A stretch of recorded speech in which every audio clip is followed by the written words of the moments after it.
Hello guys, welcome back to my channel princess Sangeeta ট্রাট। তোমাদের সবাইকে অনেক স্বাগত। Good morning.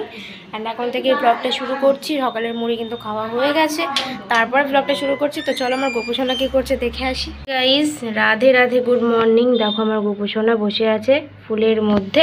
পুজো হয়ে গেছে কিন্তু সকালবেলায়, এই যে দাগ দেখতে পাচ্ছ তোমরা দেখে, সকালেই পুজো কমপ্লিট হয়ে গেছে। বিছানা তোলা সব কিছুই হয়ে গেছে, ঘর ঝাড় দেওয়ার মোছাটাই হয়নি যা, তাহলেই সব কমপ্লিট হয়ে যাবে। এই যে ঘরের পেছনে বাড়ির পেছনে সবই হয়ে গেছে। সো গাইজ এখন কিন্তু সকাল 7টাতেই রোদ উঠে গেছে।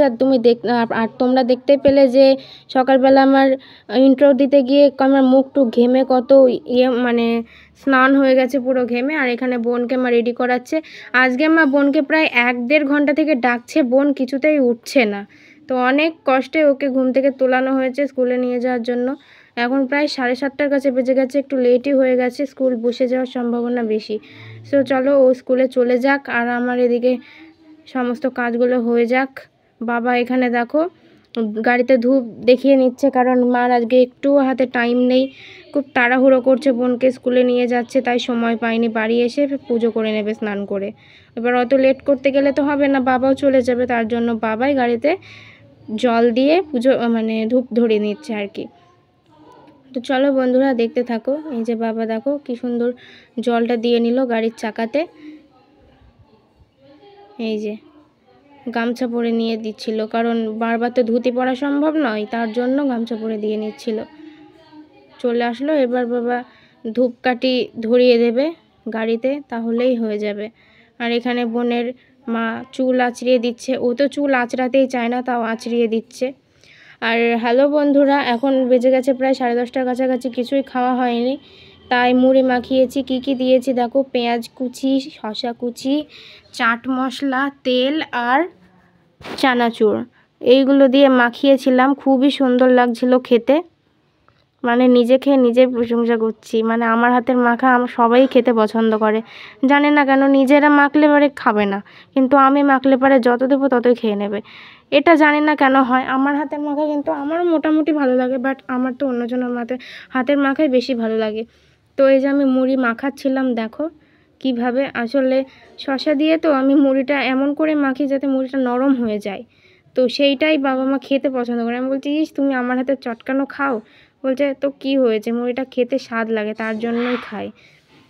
এই যে দেখো আমি মাখিয়ে নিচ্ছিলাম মুড়িটা, আর মা ভিডিও করে দেখাচ্ছিল তোমাদের। আর আজকে কিন্তু বাড়িতে শুটিং করতে আসার কথা আছে গাইজ, দেখি যদি আসে তাহলে তোমাদেরকে অবশ্যই দেখাবো। আর বলতে বলতে কিন্তু শুটিংয়ের লোকগুলো সবাই চলে এসেছে। মানে এখানে আমাদের বাড়িতে তো পুরো মানুষই মানুষ, আর শ্যুট হচ্ছে। তো বেশি ভিডিও করে দেখাতে পারিনি, কারণ অন্যান্য যদি বকে তার জন্য। আর দোকানে আমি, দাদা, ঠাম্মা, দাদু সবাই বসেছিলাম। বাড়িতে প্রচণ্ড গরম লাগছিল, তার জন্য। তো লিচু ড্রিঙ্কস খাচ্ছিলাম, বোনও খাচ্ছিল। তো বোন কিন্তু মাকে খেতে দিয়েছিল একবার। তো মা বলছিল আর একবার দে বাবু, তো ও আর দেবে না, বলছে না আমার ফুরিয়ে যাবে, আমি আর দেবো না। আমিও কিন্তু মাকে দিয়েছি, মা ভিডিও করেছিল, বাট মা ভিডিওর ক্যামেরাটাই অন করেছিল না। দিয়ে আমারটা শেষ হয়ে যাচ্ছিলো। আমি বলছি ওরকম করে তাকিয়ে লাভ নেই, আমি দেবো না, কারণ তোমাকে একবার দিয়েছি, এবার দিলে আমার শেষ হয়ে যাবে, আমি আর দেবো না। তো মাকে এরকম করে বলছিলাম, তো মা তো বারবার চাইতেই ছিল। আমি বলছিলাম কিছু করার নেই, আমি দেবো না, কারণ দিলে আমার ফুরিয়ে যাবে। আর এখানে দেখছো এই মারুতি করে কিন্তু ওনারা এসেছিল। আর এই যে গাড়িতে মানে আমাদের বাড়িতে আর কি গাড়িতে লোড আর মানুষে লোড, কি বলবো তোমাদের, গাড়ি আর মানুষেই ভর্তি পুরো বাড়ি। শুটিং কমপ্লিট হলো, সবাই বাড়ি চলে গেল, আমিও হাফ ছেড়ে বাঁচলাম। ওরে বাবারে যা গরম, থাকতেই পাচ্ছিলাম না বাড়িতে, তার উপর এত লোড। আর আমি দেখো কোথায় খুপা করে বসে আছি, এইমাত্র স্নান করতে যাব, প্রচণ্ড গরম লাগছে। আর বন্ধুরা আমি মশলা করে এলাম, হাতগুলো প্রচণ্ড হারে জ্বালা করছে, কি বলবো তোমাদের, তোমরা বুঝতেই পারছো লঙ্কা ডললে কীরকম জলে চিটপিটানি জ্বলছে। সো বন্ধুরা আজকে ভিডিওটা এখানেই শেষ করছি। যদি ভালো লেগে থাকে অবশ্যই লাইক, কমেন্ট, শেয়ার এবং সাবস্ক্রাইব করে সঙ্গে থেকো। দেখা হচ্ছে পরের ভিডিওতে। ভালো থেকো সবাই, সুস্থ থেকো, সাবধানে থেকো, বাই।